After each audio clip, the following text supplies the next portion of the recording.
My girlfriend said, "My friends are moving in. Rent-free. You can sleep on the couch." I said, "Okay." Then I changed the locks and packed her things while she was at brunch. 24 hours later, she and her friends were blowing up my phone. I, 29M, thought I knew my girlfriend after 2 years together. We'd been living in my apartment for 8 months, splitting groceries and utilities while I covered the rent. She contributed what she could from her part-time job, and I was fine with that arrangement. What I wasn't fine with was what happened last Tuesday. She came home from meeting her college friends with this bright, expectant smile that immediately put me on edge.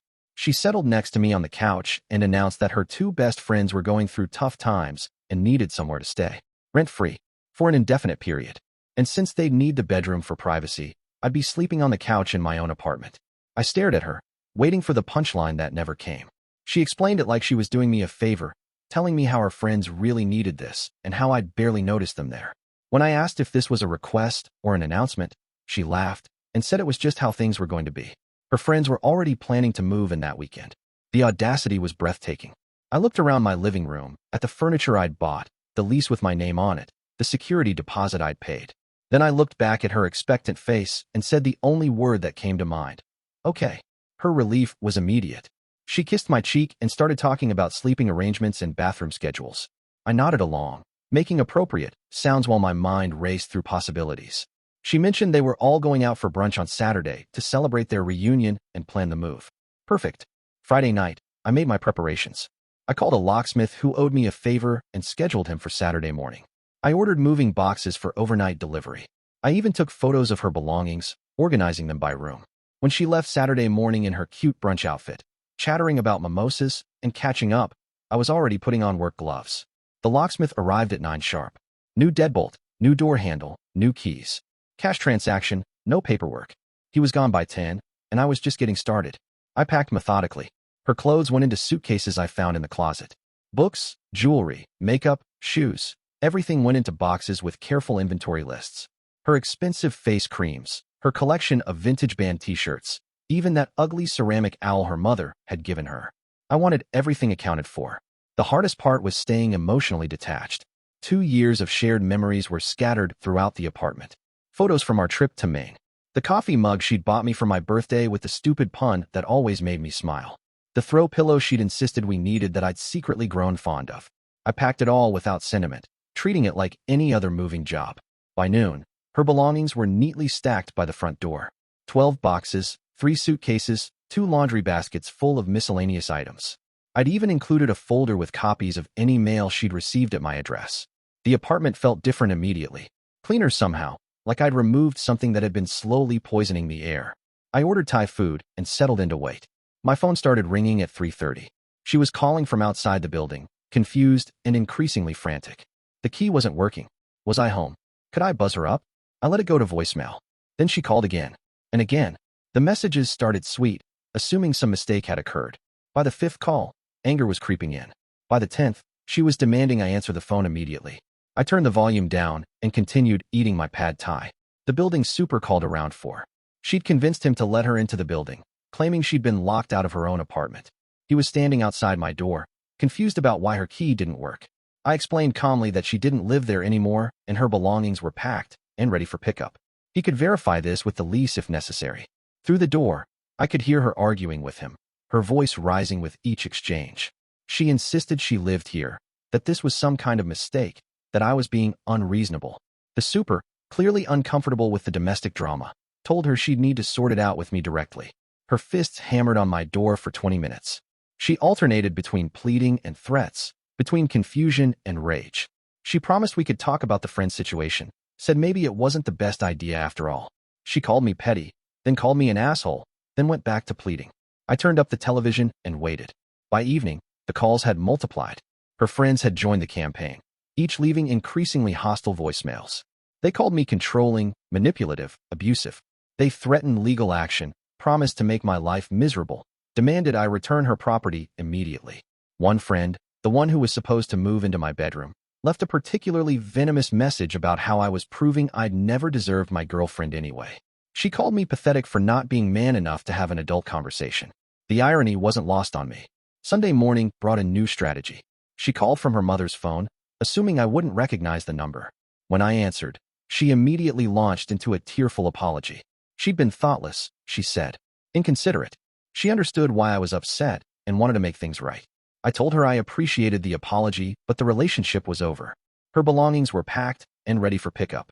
She could coordinate a time through text messages. The tears turned to anger quickly. She accused me of being vindictive, of handling this like a child instead of talking through our problems like adults.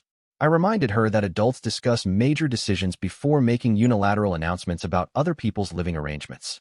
She hung up on me. Update 1. The text messages started immediately after our phone call. Screenshots of our old conversations, photos from happier times, promises to change and do better. When emotional manipulation failed, she tried practical arguments. Moving out would be expensive for her. She had nowhere else to go long-term. Surely I could give her time to find another place. I responded with pickup times, Tuesday through Thursday, between 6 to 8 p.m. Someone else could collect her belongings if she preferred not to face me directly. Her friends resumed their calling campaign. The one who'd called me pathetic left a message saying I was financially abusing my girlfriend by forcing her to find new housing. Another friend threatened to post about me on social media, warning other women about my true nature. Tuesday evening arrived, and no one came for the boxes. I sent a text confirming the pickup window was still available through Thursday, then would need to make alternative arrangements. Wednesday brought a new development. My girlfriend's mother called. She was calm, diplomatic, treating this like a business negotiation. She understood that relationships sometimes ended abruptly, but surely I could show some compassion for her daughter's situation. Young people made mistakes. Her daughter had learned from this experience and would be more considerate in future relationships. I appreciated her reasonable tone, but explained that the relationship was over and her daughter's belongings needed to be collected by Thursday evening. Her mother asked what it would take to resolve this amicably. Money for my inconvenience? A written apology? Some gesture that would satisfy my need for respect while allowing her daughter to maintain her housing stability? The conversation was surreal. She was negotiating like I was holding her daughter's belongings hostage rather than simply ending a relationship where my own living space had been disregarded. I repeated the Thursday deadline and ended the call. Update 2. Thursday evening, they finally came. She arrived with both friends and her mother, probably hoping the group dynamic would pressure me into a longer conversation.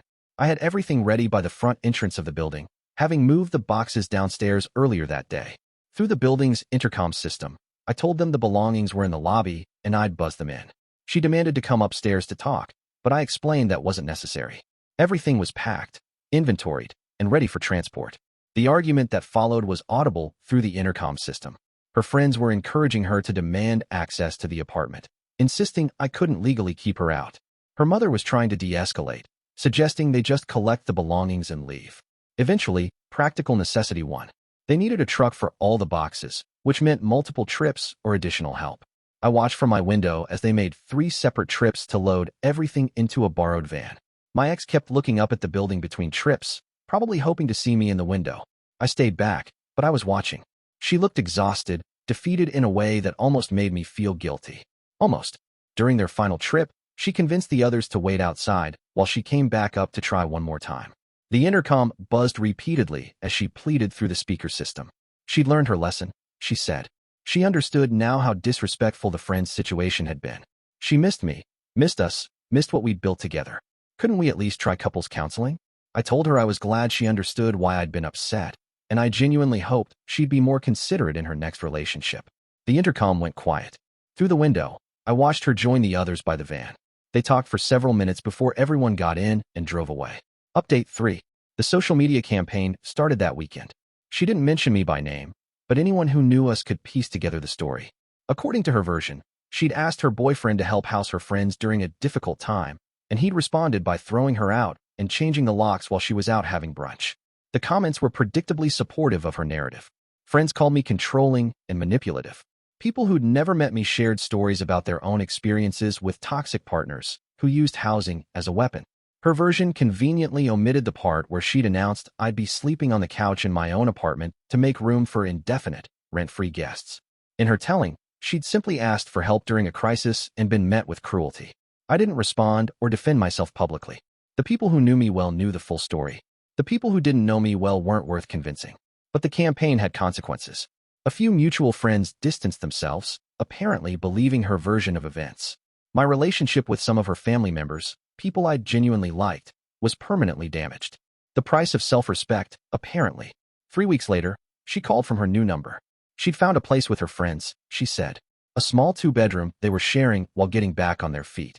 It was cramped and expensive, but they were managing. She wasn't calling to get back together, she claimed. She just wanted to understand why I'd handled things so harshly. Couldn't I have just said no to the friend's situation instead of ending everything so dramatically? I asked her what response she'd expected to someone telling me I'd be sleeping on the couch in my own apartment to accommodate her friend's indefinite stay. She was quiet for a long moment. Then she said she'd been excited about having her friends close and hadn't thought through how it would affect me. But people make mistakes in relationships. That's what communication is for. I agreed that people make mistakes. But announcing major changes to someone else's living situation isn't a mistake. It's a decision that reveals how you view the relationship hierarchy. She'd made it clear that my comfort and consent were secondary to her friend's needs. She argued that I could have just talked to her instead of going nuclear. We could have worked something out. But that wasn't true, and we both knew it. She hadn't presented the friend's situation as a negotiation or a request. She'd announced a decision and expected compliance.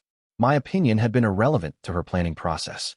The conversation ended with her saying she hoped I'd learned something about handling relationship conflicts like an adult. I told her I hoped she'd learned something about making unilateral decisions in shared living spaces. 6 months have passed now. The apartment feels like mine again, filled with only my belongings and my choices. I'm dating someone new, someone who asks before making decisions that affect us both. My ex occasionally likes my social media posts, little digital reminders that she's monitoring my life from a distance. Her friends have apparently moved out of their shared place. Financial pressure, according to mutual acquaintances. She's living alone now, working full-time for the first time since I've known her. Sometimes I wonder if I could have handled things differently, been more patient, more willing to find compromise. But then I remember the feeling of being told I'd sleep on my own couch to accommodate uninvited guests, and I know I made the right choice. Self-respect isn't negotiable, and anyone who thinks it is probably isn't someone you want to build a life with anyway. The boxes are long gone, but the lesson remains. When someone shows you how little they value your comfort and consent, believe them the first time.